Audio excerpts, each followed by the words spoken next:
Hey, it's your girl Shay Shay. Welcome to the channel if this is your first time, and welcome back if you've been here before. Hurricane Melissa is sweeping across the Caribbean with record-breaking winds, heavy rainfall, and widespread flooding.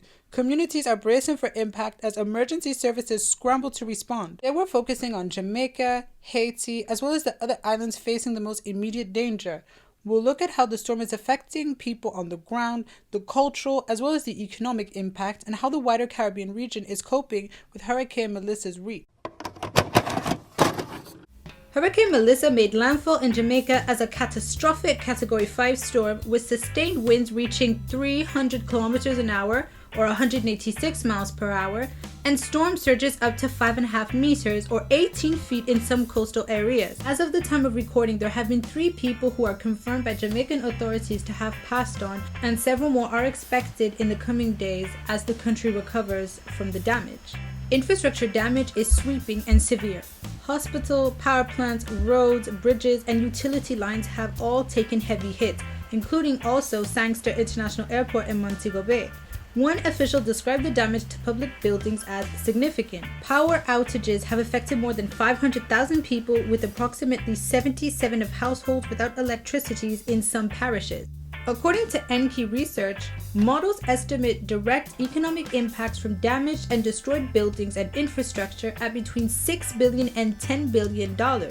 NK's best guess is around $7.7 billion, which is equivalent to 37% of Jamaica's GDP in 2024. Beyond the numbers, communities are under stress. Evacuations were widespread, shelters are overflowing, and local businesses and markets have shut down.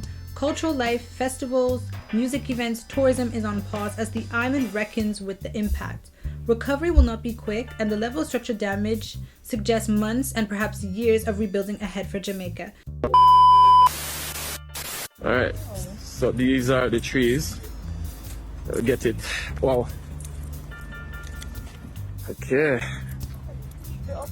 Look at this. Completely. Alright, we're now gonna plant these trees. Look at these. Wow. Can't manage this. Look at this. Alright. Nick, your trees. Haiti, which is also suffering the brunt of the hurricane, is facing one of the most severe consequences of the hurricane. According to the country's Civil Protection Agency, the death toll has risen to at least 25 confirmed deaths at the time of recording, with many more missing in the southern coastal town of Petit Goave, where the La Digue River burst its banks and flooded homes. In Petit Goave, dozens of homes collapsed, major flooding occurred, and rescue efforts were hampered by damage to roads and infrastructure. The heavy rain, over 30 centimeters or 12 inches in some areas, had the swollen river made the situation even more dangerous. Beyond the tragic loss of life, infrastructure across affected regions is under heavy strain. Flooded roads, collapsed bridges, blocked access, and damaged housing leaves many communities isolated, and local officials are warning of long-term consequences for basic services in a country already grappling with deep vulnerabilities. The humanitarian needs are immense. Thousands are displaced, shelters remain overcrowded, and urgent food, water, and medical assistance are required. International relief organizations have activated response teams to support efforts in Haiti alongside Jamaica. Economically, while detailed estimates are still emerging for Haiti specifically, the damage to homes, infrastructure, and livelihoods threaten to deepen existing crises. For a country with limited disaster readiness and fewer resources, the impact of Melissa will likely reverberate for years to come. But unlike many of its neighbors, Haiti entered this disaster already stretched thin. Months of political instability, escalating gang violence, and widespread poverty have left the government with limited capacity to respond. Many roads leading into southern Haiti are controlled by armed groups, which has slowed the transport of aid and emergency supplies. Hospitals that are already under-resourced have been overwhelmed by storm injuries, while several clinics and health centers have been damaged or flooded. Health officials are also warning about the risk of waterborne diseases, including cholera, especially as sanitation systems collapsed in flooded zones. The UN and CARICOM have both announced emergency coordination efforts, while diaspora groups in the US, Canada, and France are organizing relief drives to send supplies directly to local organizations. Still, access remains one of the biggest challenges, both because of damaged infrastructure and ongoing security risks, threatening agriculture, tourism, and informal trade networks. The storm has destroyed crops, markets, and fishing boats, critical lifelines for many families. And yet, even in the middle of this devastation, there are signs of resilience. Volunteers have been clearing debris from streets, neighbors have been sharing food to makeshift shelters, and local radio stations have become community lifelines, spreading verified information and organizing help in a country that's facing so many crises. The spirit of solidarity is once again carrying people through. As Melissa pushed north after hitting Jamaica, it made landfall in eastern Cuba as a major hurricane and caused widespread evacuations and flooding in the island's eastern provinces. Cuban authorities carried out large-scale evacuations ahead of landfall and have reported significant power outages and floodings in affected areas. The Dominican Republic experienced heavy rain and flooding from Melissa's outer bands, with authorities there reporting storm-related casualties and locales' infrastructure damaged in low-lying and coastal areas.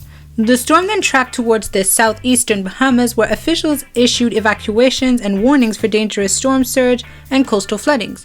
Forecasters warned the Bahamas to expect significant coastal inundation and hazardous marine conditions. Even after moving away from the islands, Melissa's effects extend into the Atlantic. Meteorologists warned the U.S. East Coast to monitor for high surf, dangerous rip currents, and elevated coastal flooding risk associated with Melissa's swells and outer bands, with impacts expected along exposed shorelines, even when the storm does not make the U.S. landfall itself. These are images from the Dominican Republic where Hurricane Melissa has already kind of touched down. Right now, there are 600,000 Dominicans without power. It's also hitting Haiti. Hurricane Melissa was a Category 1 hurricane, but now she is expected to be a Category 5 by Monday. She is headed to Jamaica. Obviously, she's passing over the Dominican Republic, which these are current images from the Dominican Republic today, Saturday, October 25th. So please reach out to your family, make sure they're good. DR has no power, but she is headed to Jamaica for a landfall tomorrow.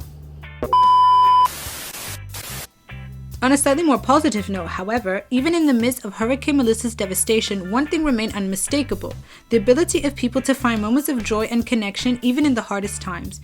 Across the Caribbean and Black communities more broadly, this is a deeply ingrained cultural trait, a resilience that turns fear and uncertainty into a shared laughter and hope. During the storm, some people even shared videos and posts online showing small acts of celebration, humor, or togetherness. Cooking together, singing together, dancing together, you name it. These weren't distractions from the danger, they were ways to take the edge off, support one another, and maintain community spirit. It's a reminder of something beautiful, that even in darkness, Caribbean people and Black people more broadly have a remarkable ability to find light, joy, and connection, keeping hope alive while navigating serious challenges. Man, son, only let watch a bumbo clock. Blackout drop off and all stop.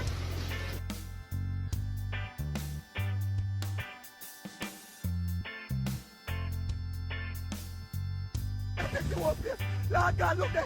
We can't believe this. Yo, the cat them flying. Jesus Christ, this now take the cat. Me have to duck. Hey, everybody, see that, Miss Bumbo clock. Woo! Bumbo clock. My side, and you see that?